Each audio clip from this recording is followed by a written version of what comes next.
something that I wish I knew when I was 25. And thank God I knew it. So here's what it is. Your frontal lobe does not start developing until 25. It does not finish developing until anywhere between 30 and 35. The frontal lobe is in charge of decision making, such as who you will marry, the kind of relationships you'll have, the career you will choose, the profession you will choose, where you will decide to live. It can manifest in a form of you waking up one day at 27 years old deciding, people are really mean to me and they say that they're my friend, but they're a terrible friend. Oh my God, has this always been happening, or is this new? And oftentimes it's not new. It's always been like that, but your frontal lobe didn't develop to help you make decisions of, hey, maybe I don't like how they're treating me. Hey, maybe I don't like this profession. And the problem with this is that most people don't know. And so y'all are making decisions like getting married, career path, etc. And then sometimes someone will be like, you know what? I don't like being married. You know what? I don't like this career. You know what? I hate the place that I live in. I'm just saying, I did really well because I knew my frontal lobe was developing. And so for the past like 5 years that I felt like I was crazy, I picked myself back up every single time.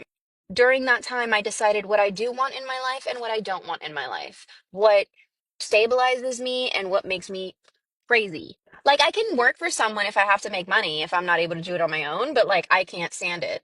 I can't, I figured out, I'm like, I'm not one of those people that you can tell me what to do and I'm going to do it. Like, unless I really love you and respect you and I'm like, okay, I'll do it for you because I love you and respect you, it doesn't work on me. But most importantly, I really got to understand myself on a very deep level during this time. I just turned 34 and I have never been happier in my life. Happier, healthier, wealthier. Because I freaking knew that my frontal lobe was developing. Also, I, P.S., think that it's really good to do stupid things when your frontal lobe is developing because your judgment is impaired and you live more, so you do more, you risk more. I personally lived life to the fullest. I was a bottle girl, I was a marketing person, I had an Airbnb when it was booming. Now I help my clients double their revenue in 2 years or less using a bunch of woo-woo magical stuff, which I really am never bored and I love it.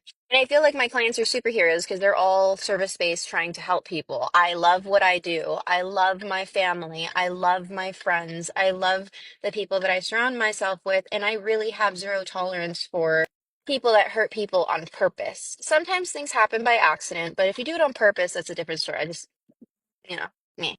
But my point is, and this isn't for everyone, I chose not to get married during that time because I didn't find the person that I was like, yes, this is it. It's not until recently that my frontal lobe finished developing that I was like, oh, I trust myself. I trust the people I date. I trust my friends because my frontal lobe was developing.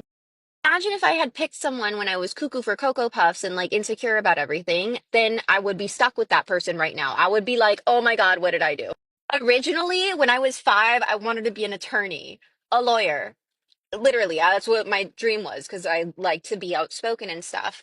And if I was a lawyer now, I think I would, because I just don't like it. I like law, I like reading about it, I like knowing about it. But if I had to sit there all day, every day, and like argue and like manipulate and do all this, I couldn't. I like what I do now. Lastly, use discernment. Don't take advice from people that don't have the life that you want. I took advice from people that were married for generations. Like they were married for like 50 years and they gave me advice. And I also use discernment because I'm like, okay, maybe I'm not that type of lady, but she gave me a lot of great advice on like community building, a sense of community, what a relationship is supposed to feel like, etc. And I mean, I've had like 50 of those people in LA that literally were great examples for me, and I hold them close in my heart.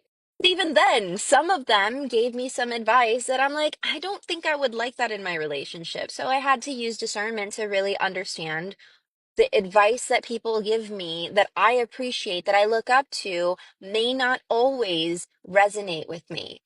You have to use discernment to decide and create the life that you want to.